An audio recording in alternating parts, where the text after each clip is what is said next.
नमस्कार। प्रस्तुत है रविंद्रनाथ टैगोर द्वारा रचित गोरा उपन्यास का 11वां भाग। आगे बढ़ने के पहले जानते हैं कहानी संक्षिप्त में। गोरा अपने सिद्धांतों पर अडिग रहने वाला इंसान है। विनय के परेश बाबू के परिवार के साथ मित्रता गोरा को कहीं न कहीं खलती रहती है। इस विषय में दोनों में कई बार बहस भी हो जाती है।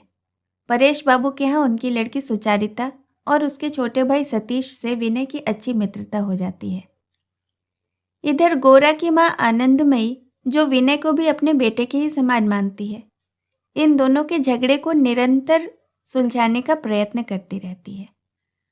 गोरा का सौतेला भाई महिम अपनी पुत्री शशिमुखी का विवाह विनय के साथ करवाना चाहता है।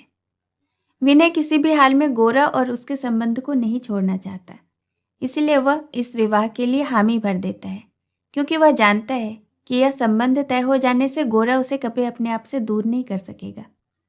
सुचारिता विनय से पहली ही मुलाकात में उसके कठोर और रूखे व्यवहार के कारण उससे खींच जाती है, लेकिन कुछ ऐसी बात है जो सुचारिता को गोरा के बारे में सोचने के लिए मजबूर करती रहती है। वह अक्सर विनय से गोरा के बारे में बातें किया करती है।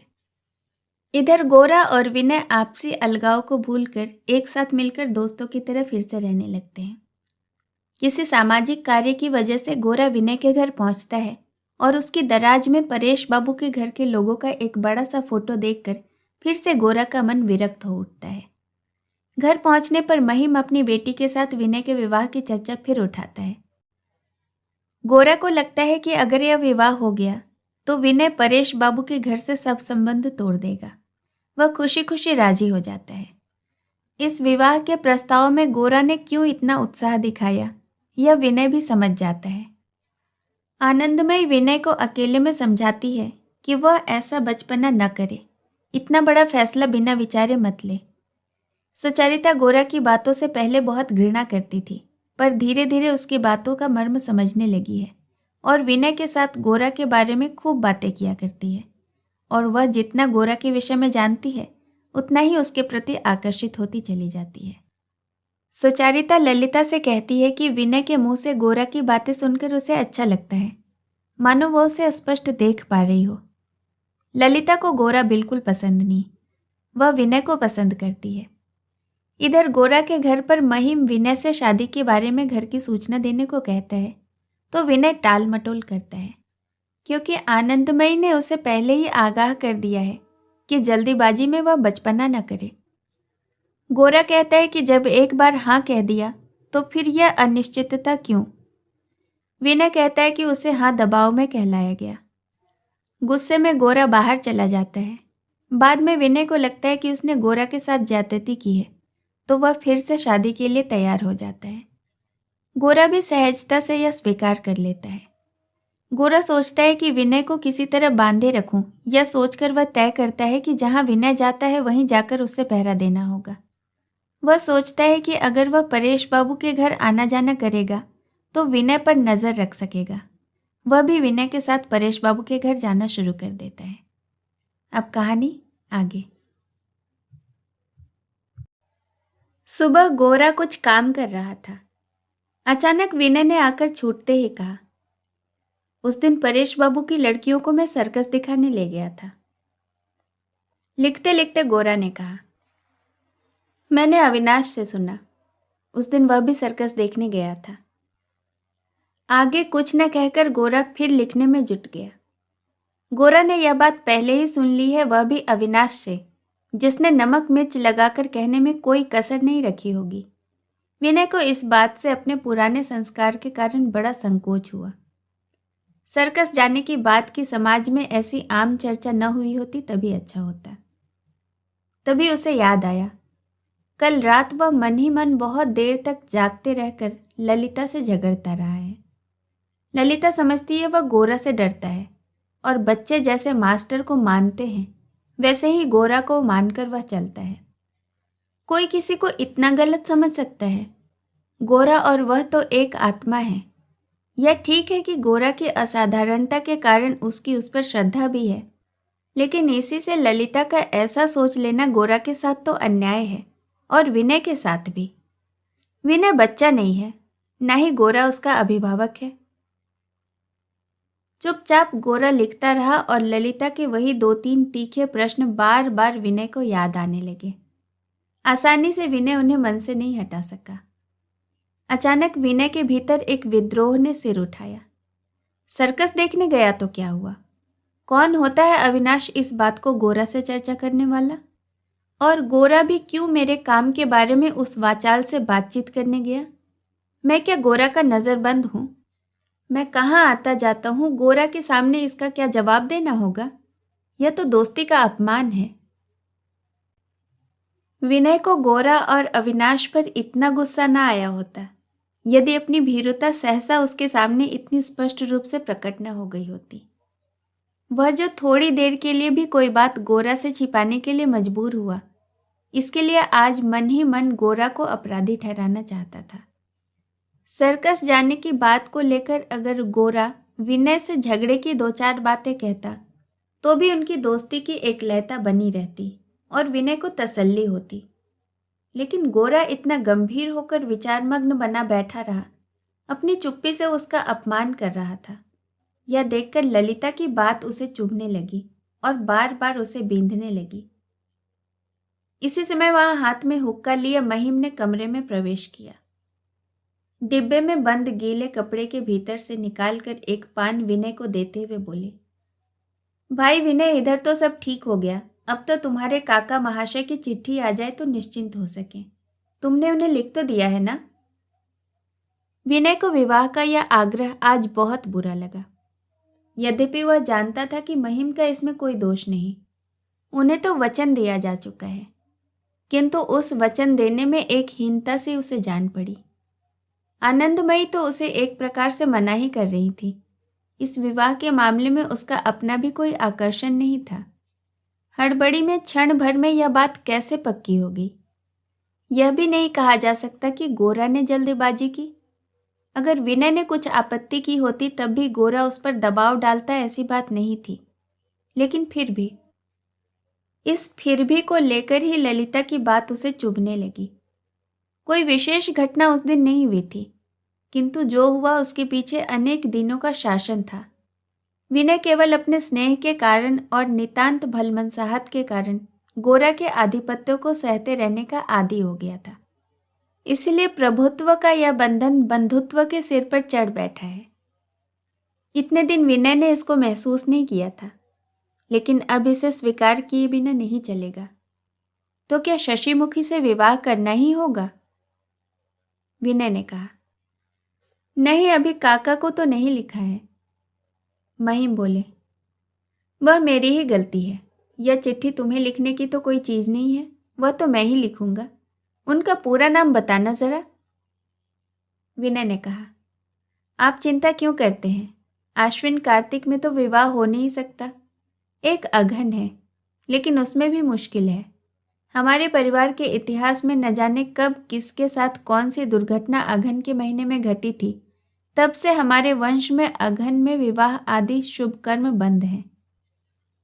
हुक्का कमरे के कोने की दीवार से टेक कर महिम ने कहा, विनय, तुम लोग भी यह सब मानते हो तो सारी पढ़ाई लिखाई का किताबों को रटते रटते मर ही जाना है। इस कमबख्त देश में अव्वल तो वैसे ही शुभ दिन ढूंढे नहीं मिलता, उस पर अगर हम घर और निजी पोथी पत्री लेकर बैठ जाएं तो कैसे काम चलेगा? विनय ने कहा, फिर आप भाद्र आश्विन महीने भी क्यों मानते हैं? महिम बोले, मैं कहाँ मानता हूँ, कभी नहीं मानता। लेकिन क्या करूँ भैया, इस देश में एक बार भगवान को माने बिना मजे में चल सकता है, लेकिन भाद्र आश्विन बृहस्पति शनि तिथि नक्षत्र माने बिना कोई गति नहीं। फिर यह भी कहूँ कि कहने को तो मैंने कह दिया कि नहीं मानता, लेकिन काम करने के समय तिथि मुहूर्त इधर उधर होने से मन प्रसन्न नहीं रहता। देश की हवा में जैसे मलेरिया होता है, वैसे ही इसका भय भी होता है। इससे ऊपर नहीं उठा जा सकता। विनय, हमारे वंश में अघन का दोष भी किसी तरह नहीं मिटता। काकी माँ तो किसी तरह राजी नहीं होंगी। इस तरह उस दिन तो विनय ने जैसे तैसे करके बात टाल दिया। विनय के बात करने के ढंग से गोरा ने यह समझ लिया कि विनय के मन में एक दुविधा बस गई है। कुछ दिनों से उसकी विनय से भेंट ही नहीं हो रही थी, इससे ही गोरा ने समझ लिया कि परेश बाबू के घर विनय का आना जाना और भी बढ़ गया है। इस पर आज के इस विवाह प्रस्ताव के टालने की कोशिश से गोरा के मन में और भी संदेह हुआ। जैसे सांप किसी को निगलना शुरू करके उसे किसी तरह छोड़ नहीं सकता, मानो गोरा भी उसी तरह अपने किसी संकल्प को छोड़ देने या उसमें जरा भी परिवर्तन करने में असमर्थ था। दूसरी ओर से किसी तरह की बाधा अथवा शिथिलता आने पर वह और भी हट पकड़ लेता था। दुविधा में पड़े हुए विनय को जकड़ कर रखने के लिए गोरा पूरे अंतःकरण से उतावला हो उठा। लिखना छोड़कर मुंह उठाकर उसने कहा, विनय, जब एक बार तुमने दादा को वचन दे दिया तब हमें अनिश्चित रखकर क्यों व्यर्थ दुविधा में डालते हो? सहसा विनय ने बिगड़ कर कहा, मैंने वचन दे दिया है या कि मुझे हड़बड़ाकर जल्दी में मुझसे वचन ले लिया गया है? विनय के इस अचानक विद्रोह को देखकर गोरा विस्मित हो गया। गोरा, मैंने? इस बारे में मेरी तुमसे 2-4 बात से अधिक नहीं हुई है। क्या यही जबरदस्ती वचन लेना हो गया? विनय के पक्ष में प्रमाण वास्तव में कुछ खास नहीं था। गोरा का कहना सच ही था कि उनकी बातचीत बहुत थोड़ी हुई थी और उसमें ऐसा कोई बहुत आग्रह भी नहीं था जिसे कि दबाव डालना कहा जा सके। फिर भी यह बात सच थी कि अप्रकटतः विनय से गोरा ने उसकी सम्मति जबरदस्ती ले ली। जिस अभियोग का प्रमाण जितना कम होता है, उसे लगाने वाले का क्रोध उतना ही अधिक होता है। तभी विनय ने कुछ असंगत क्रोध से कहा, कहलवा लेने के लिए अधिक बातचीत करना जरूरी तो नहीं है? मेज छोड़कर गोरा उठ खड़ा हुआ और बोला, तो ले जाओ अपनी संपत्ति वापस। यह कोई इतनी बड़ी या मूल्यवान बात तो नहीं है कि इसके लिए तुमसे भीख मांगी जाए या जबरदस्ती की जाए। महीन साथ के कमरे में ही थे। वज्र स्वर में गोरा ने उन्हें पुकारा, दादा। हड़बड़ाकर कमरे में आते महिम से गोरा ने कहा, दादा, मैंने क्या आपको शुरू में नहीं कहा था कि शशिमुखी के साथ विनय का विवाह नहीं हो सकता? इसमें मेरी राय नहीं है। महिम, जरूर कहा था। ऐसी बात तुम्हारे सिवाय और कौन कह सकता था? और कोई भाई होता तो भतीजी के विवाह की बात में शुरू से ही उत्साह दिखाता। गोरा, फिर क्यों मेरे द्वारा आपने विनय से अनुरोध करवाया? महिम, यही सोचकर कि इससे काम हो सकेगा, और तो कोई कारण नहीं है। गोरा का मुंह लाल हो आया। वह बोला, मैं इन सब में नहीं पड़ता। ब्याह ठीक करना मेरा धंधा नहीं है, मुझे अन्य काम है। गोरा ऐसा कहकर घर से बाहर हो गया। हतबुद्धि महिम विनय से इस बारे में कोई प्रश्न पूछते, इससे पहले वह भी निकलकर सड़क पर पहुंच गया। दीवार के कोने में टिका हुआ हुक्का महिम ने उठाया और चुपचाप बैठकर कश लगाने लगा। इसके पहले भी कई बार गोरा के साथ विनय के कई झगड़े हुए हैं, लेकिन ऐसा ज्वालामुखी की तरह अचानक फट पड़ने वाला झगड़ा कभी नहीं हुआ।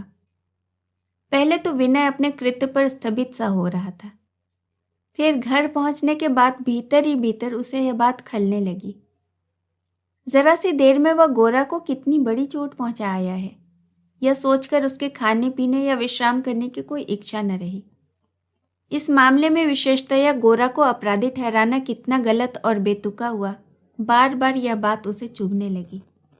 बार बार उसका मन उसे धिक्कारने लगा। अन्याय, अन्याय, अन्याय। लगभग 2 बजे आनंदमयी खा पीकर सिलाई लेकर बैठी ही थी कि विनय उनके पास जा पहुंचा। सुबह की थोड़ी बहुत चर्चा तो उन्होंने महिम से सुन ही ली थी। भोजन के समय गोरा का चेहरा देखकर भी उन्होंने समझ लिया था कि एक तूफान आकर गुजर चुका है। विनय ने आते ही कहा, माँ, मैंने ज्यादती की। शशिमुखी से विवाह की बात को लेकर गोरा को मैंने जो कुछ कहा उसका कोई अर्थ नहीं होता। आनंदमयी ने कहा, हो सकता है विनय, कोई दर्द मन में दबाकर रखने की कोशिश करने से वह इसी तरह फूट कर निकलता है। यह ठीक ही हुआ। इस झगड़े की बात 2-3 दिनों में भूल जाओगे, गोरा भी भूल जाएगा। विनय, लेकिन माँ, शशिमुखी से विवाह करने में मुझे कोई आपत्ति नहीं है, यही बात मैं तुम्हें बताने आया हूं। आनंदमयी, बेटा, जल्दी से झगड़ा खत्म करने की कोशिश में एक और मुसीबत में मत पड़ो। झगड़ा तो एक दिन का है, विवाह तो हमेशा की बात है। उसकी कोई बात विनय ने नहीं सुनी।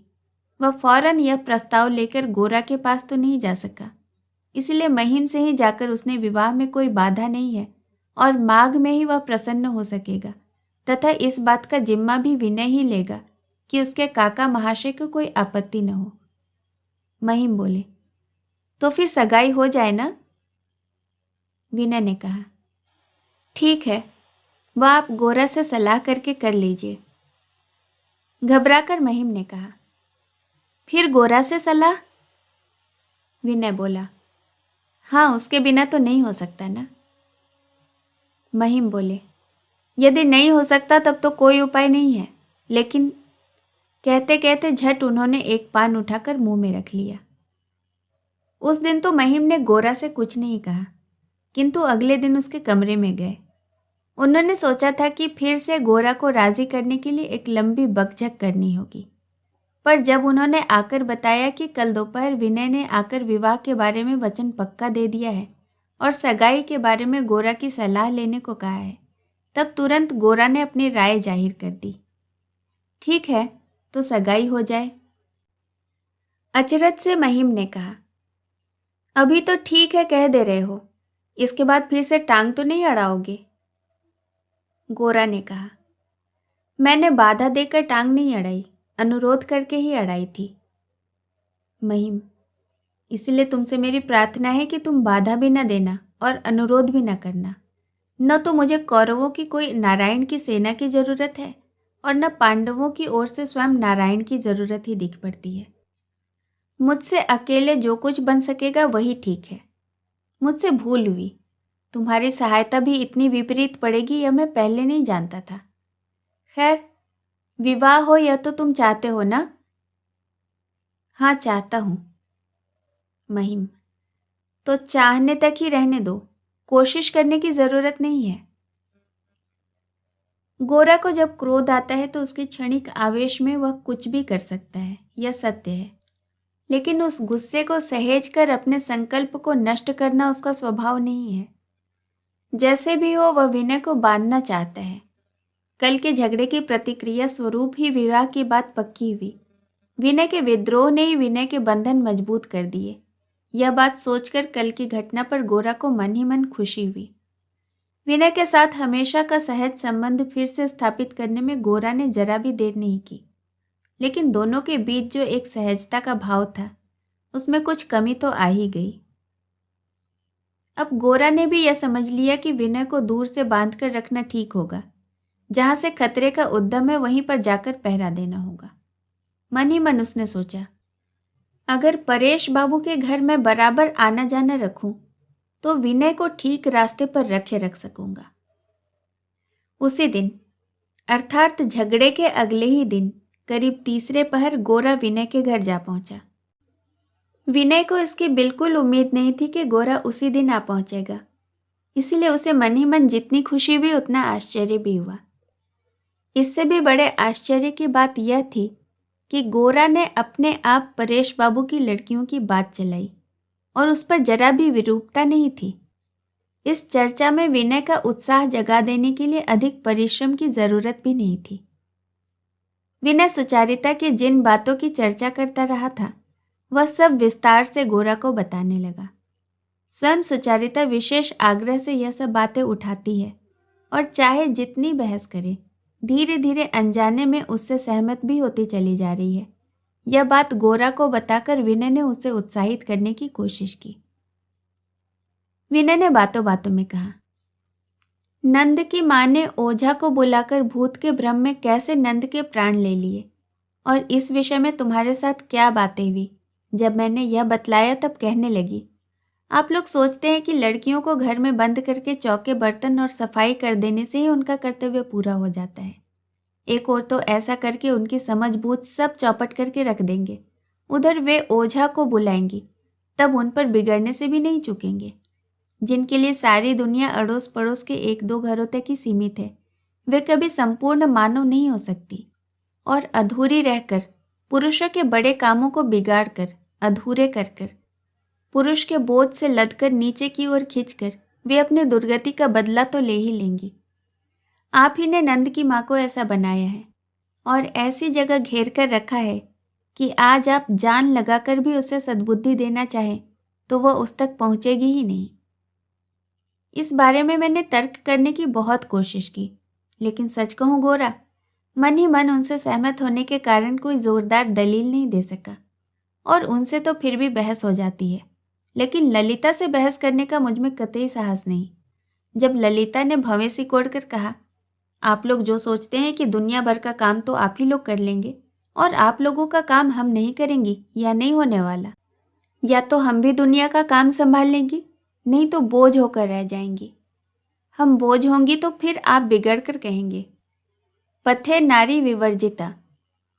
आप यदि नारी को भी चलने दें तो फिर उसका विवर्जन करने की ज़रूरत न होगी, न घर में न पथ पर।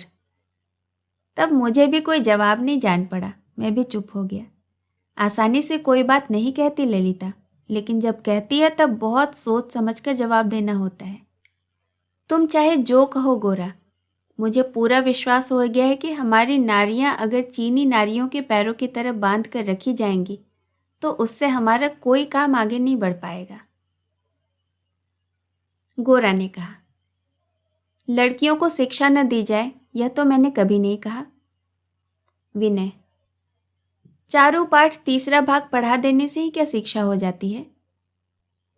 गोरा, अच्छी बात है, अब से बिना बोले ही प्रथम भाग पढ़ा दिया जाएगा। इस प्रकार दोनों मित्रों के घूम फिर कर परेश बाबू की लड़कियों की बात करते करते रात हो गई। अकेले घर लौटते समय ये सब बातें गोरा के मन में घूमती रही। घर पहुंचकर चारपाई पर लेटे लेटे भी जब तक गोरा सो नहीं गया, परेश बाबू की लड़कियों की बात मन से नहीं हटा सका। ऐसी बात गोरा के जीवन में पहले कभी नहीं हुई। उसने लड़कियों की बात कभी सोची ही नहीं। आज विनय ने यह प्रमाणित कर दिया कि संसार में यह भी एक सोचने वाली बात है। इसे यूं ही उड़ाया नहीं जा सकता, या तो इसका समझौता करना होगा या लड़ना होगा। विनय ने जब दूसरे दिन गोरा से कहा, एक बार परेश बाबू के घर चले चलो ना, बहुत दिन हो गए हैं, अक्सर वह तुम्हारी बात पूछते हैं, तब बिना आपत्ति के गोरा तैयार हो गया।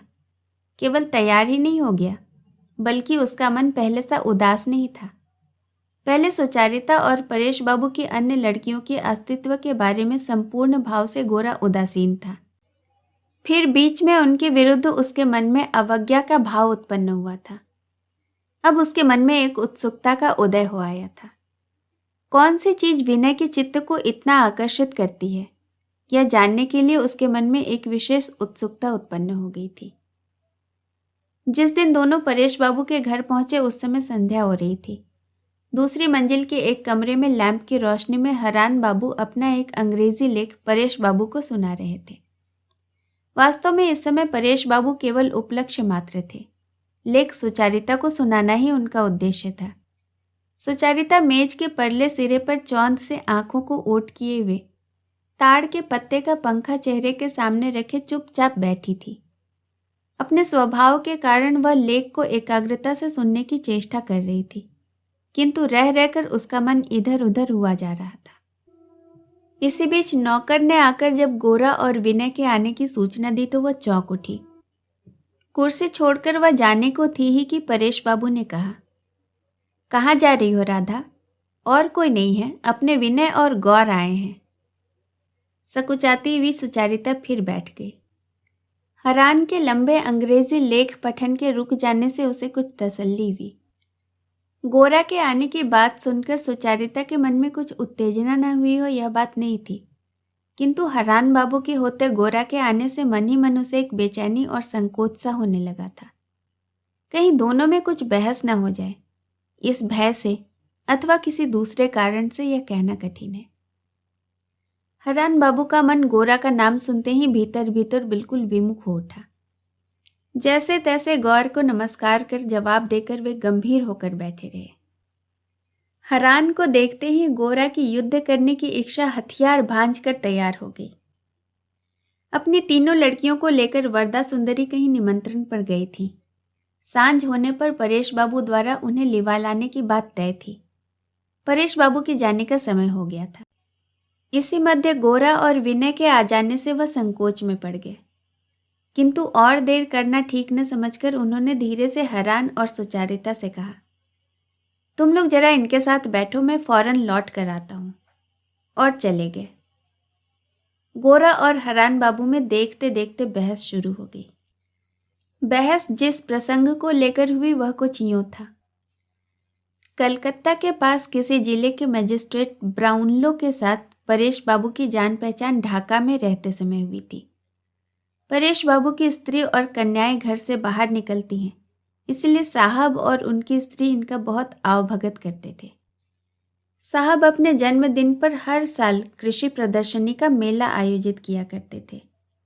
इस बार वरदा सुंदरी के ब्राउनलो साहब की मेम साहब के साथ बातचीत करते समय अंग्रेजी काव्य साहित्य में अपनी लड़कियों की रुचि की बात करने पर सहसा मेम साहब ने कहा कि इस बार मेले में लेफ्टिनेंट गवर्नर सपत्नी आएंगे।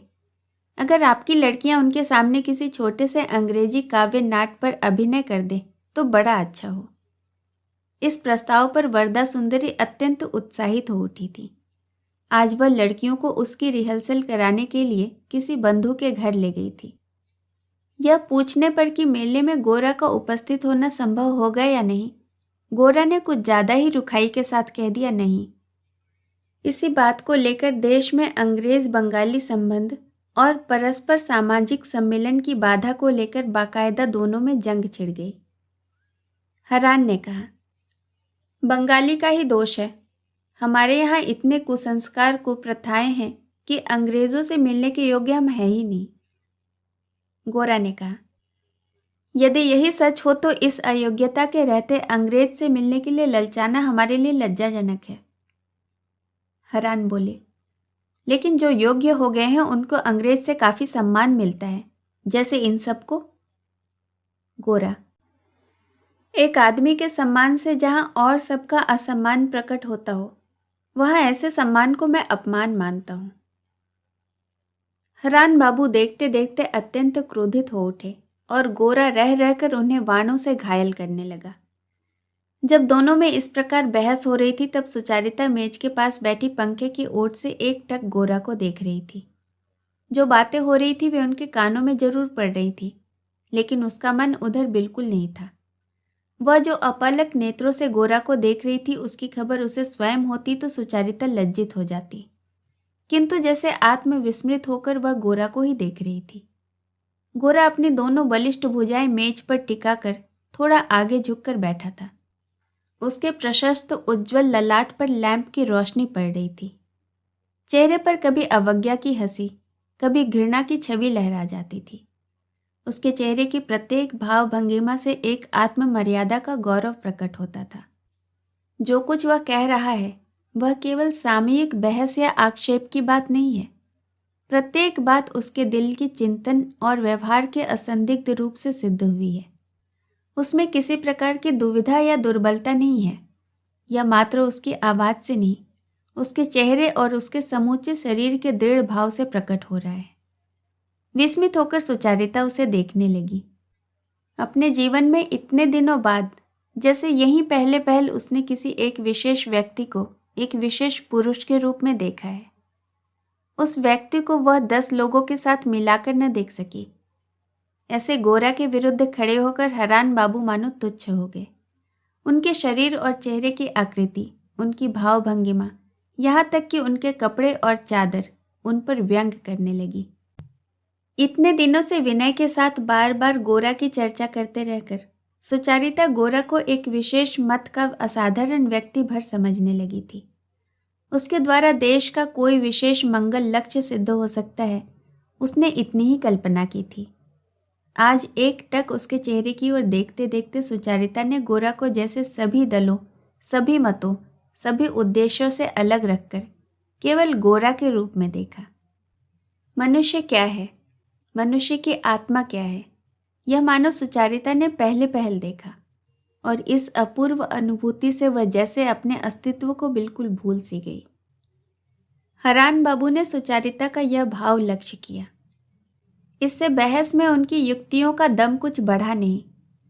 अंत में अत्यंत अधीर होकर एकाएक आसन छोड़कर वह उठ खड़े हुए और बिल्कुल आत्मीय की तरह सुचारिता को पुकारते हुए बोले, सुचारिता, जरा इस कमरे में आओ, तुमसे एक बात कहनी है। एक बारगी सुचारिता चौंक उठी, जैसे उसे किसी ने पीट दिया हो। हरान बाबू के साथ उसका जैसा संबंध है, उसमें उसे वह कभी इस तरह नहीं बुला सकते ऐसा नहीं है। कोई दूसरा समय होता तो वह इसकी कुछ परवाह नहीं करती, किंतु आज गोरा और विनय के सामने उसने अपने आप को अपमानित अनुभव किया। विशेषतया गोरा ने तो उसके चेहरे की ओर कुछ ऐसे ढंग से देखा कि वह हरान बाबू को क्षमा न कर सकी। वह पहले तो वैसे ही चुपचाप बैठी रही, जैसे उसने हरान बाबू की बात सुनी ही न हो। इस पर हरान बाबू ने अपने स्वर को कुछ खींच लाते हुए कहा, सुनती हो सुचारिता, मुझे तुमसे एक बात कहनी है, एक बार उस कमरे में तो आना। उनके चेहरे की ओर देखे बिना सुचारिता ने उत्तर दिया, अभी रहने दीजिए, बाबा आ जाएं फिर हो जाएंगी बातें। खड़े होकर विनय ने कहा, नहीं तो हम लोग चले। जल्दी से सुचारिता ने कहा, नहीं विनय बाबू, बैठे रहिए, बाबा आपको बैठने को कह गए हैं, बस अभी आते ही होंगे। उसके स्वर से एक व्याकुल विनीत का भाव प्रकट हो रहा था, मानो हरिणी को व्याघ्र के हाथों सौंप कर चले जाने का प्रस्ताव हो रहा हो। मैं और नहीं रुक सकता, अच्छा मैं चला, कहते हुए हरान बाबू जल्दी से कमरे से निकल गए। गुस्से में वह बाहर तो आए, किंतु अगले ही क्षण उन्हें पछतावा होने लगा, लेकिन तब फिर लौट आने का कोई बहाना न ढूंढ सके। हरान बाबू के चले जाने के बाद सुचारिता जब गहरी लज्जा से लाल चेहरा झुकाए हुए बैठी हुई थी, क्या करे क्या न करे यह सोच नहीं पा रही थी, तब गोरा को उसके चेहरे की ओर अच्छी तरह देखने का मौका मिल गया। शिक्षित लड़कियों में जिस घमंड और प्रगल्भता की कल्पना गोरा ने कर रखी थी, सुचारिता के चेहरे पर उसका आभास मात्र तक नहीं था। उसके चेहरे पर बुद्धि की उज्ज्वलता अवश्य प्रकाशित हो रही है, किंतु नम्रता और लज्जा से आह, वह कितनी सुंदर और कोमल दिखाई दे रही है। चेहरा कितना सुकुमार है, भौंहों के ऊपर माथा मानो शरद के आकाश जैसा स्वच्छ निर्मल। होठ चुप हैं, किंतु अनुच्चारित बात का माधुर्य दोनों होठों के मध्य एक कोमल कली सा अटका हुआ है। आधुनिक स्त्रियों की वेशभूषा की ओर इससे पहले गोरा ने कभी ध्यान नहीं दिया था और बिना देखे ही उसके प्रति एक विशेष धिक्कार भाव पाले रहा है। आज सुचारिता की देह पर एक नए ढंग की साड़ी पहनने की कला उसे विशेष अच्छी लगी। सुचारिता का एक हाथ मेज पर था, उसकी आस्तीन के सिकुड़े हुए भाग से निकला हुआ वह गोरा सा हाथ किसी कोमल हृदय के कल्याणमयी राग सा लग रहा था। प्रकाशित शांत संध्या में सुचारिता को घेरे हुए सारा कमरा अपने प्रकाश, अपनी दीवारों के चित्र, अपनी सजावट और अपनी सुव्यवस्था के कारण जैसे एक विशेष अनिध्य रूप से दिखाई दिया। वह घर है, वह सेवा कुशल नारी के यत्न, स्नेह और सौंदर्य से मंडित है। वह दीवारों और छत से कहीं अधिक है। यह सब आज मानो क्षण भर में गोरा के सामने प्रत्यक्ष हो उठा। अपने चारों ओर के आकाश में गोरा ने जैसे एक सजीव सत्ता का अनुभव किया। उसके हृदय पर चारों ओर से एक अन्य हृदय लहरें आकर आघात करने लगी। न जाने कैसी एक निविड़ता उसे घेरने लगी। ऐसी अद्भुत उपलब्धि उसे जीवन में पहले कभी नहीं हुई। देखते देखते सुचारिता के माथे पर बिखरे केशों से लेकर उसके पैरों के पास साड़ी के किनारे तक क्रमशः सब अत्यंत सत्य और अत्यंत विशेष हो उठा। एक ही साथ समग्र रूप में सुचारिता और स्वतंत्र रूप में सुचारिता का प्रत्येक अंग गोरा की दृष्टि को आकर्षित करने लगा। कुछ देर किसी के कुछ न बोल सकने से सभी ओर सन्नाटा पसरा था। तभी विनय ने सुचारिता की ओर देखकर कहा, उस दिन हम लोगों में बातचीत हो रही थी कि, और इस प्रकार बातचीत का सिलसिला चला। शेष कहानी अगले भाग में। रविंद्रनाथ टैगोर द्वारा रचित गोरा में मेरे साथ बने रहने के लिए आपका बहुत बहुत धन्यवाद। अगला भाग लेकर जल्द उपस्थित होंगी। धन्यवाद।